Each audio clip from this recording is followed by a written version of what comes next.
ہر شہری اپنی قوم کو اون کرتا ہے. فوج سیکیورٹی نہیں دے سکتی, لمیٹڈ سیکیورٹی ہے. سیکیورٹی دیتی عوام. عوام جب کھڑی ہو جاتی ہے, قوم بن جاتی ہے, وہ سب سے طاقتور قوم ہے.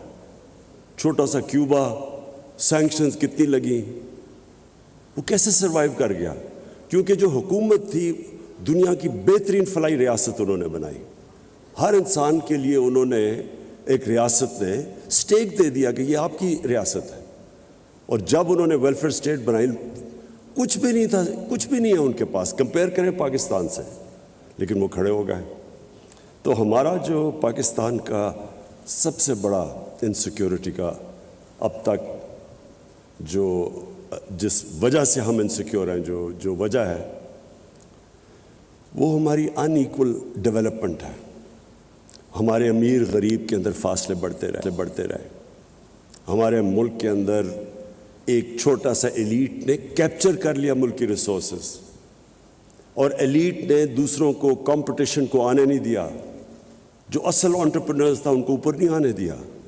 اس نے ساری ریسورسز, اور اس سے زیادہ ظلم کا نظام کیا ہوگا کہ چھوٹے سے ایلیٹ نے ایک انگلش میڈیم سسٹم لے آیا ایجوکیشن کا, اور ایجوکیشن سسٹم کے ذریعے لوگوں کو نیچے کر دیا.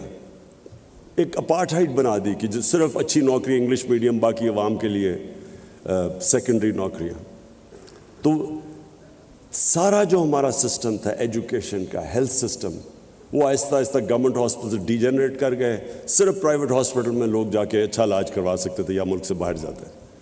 اور وہی جسٹس سسٹم کے اندر بیچارہ غریب جب طاقتور کے سامنے آتا تھا اس کو جسٹس نہیں ملتا تھا, بے روزگار ہوتا تھا, اس کو کوئی اسٹیٹ کوشش نہیں کرتی تھی اس کی مدد کرنے کے لیے.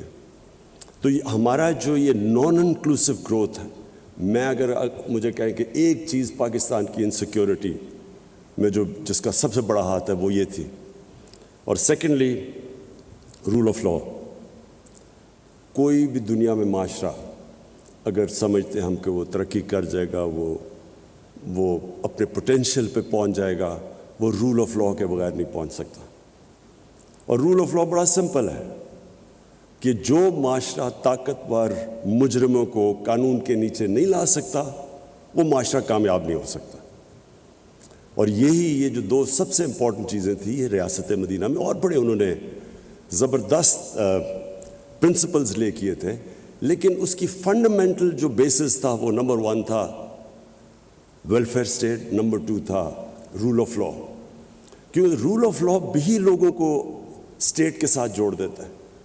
ایک اسٹیٹ جو مجھے انصاف دیتی ہے, میں اس کا حصہ بننا چاہتا ہوں, جس کے اندر میرے رائٹس پروٹیکٹڈ ہیں, میری جان اور مال کی حفاظت ہے, میں کمزور سے کمزور ہوں لیکن اسٹیٹ مجھے پروٹیکٹ کرتی ہے, میں اس اسٹیٹ کا حصہ بننا چاہتا ہوں.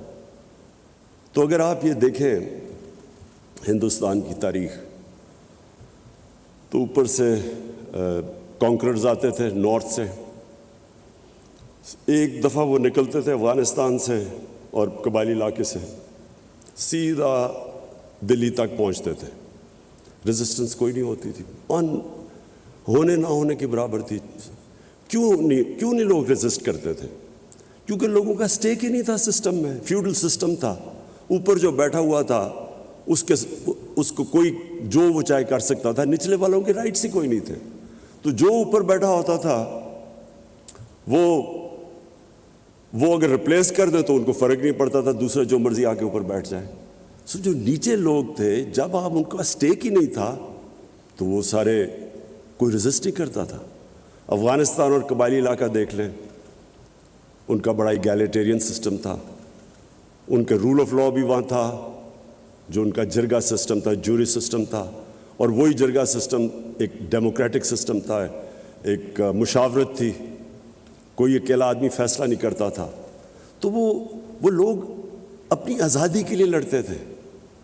یہ جو سارا قبائلی علاقہ انگریز کے ساتھ 80 سال لڑتا رہا. افغانستان ہے آپ کے سامنے, جو باہر سے آیا اسے ریزسٹ کیا, کیونکہ وہ لوگ آزاد لوگ ہی آزادی کے لیے لڑتے ہیں. جب آپ لوگ آزاد ہی نہیں ہیں تو وہ کون لڑے گا؟ تو یہ جو رول آف لا ہے, یہ صرف یہی نہیں کہ لوگ اون کرتے ہیں اس سوسائٹی کو, بٹ وہ پراسپر بھی وہ کرتا ہے معاشرہ. یہ جو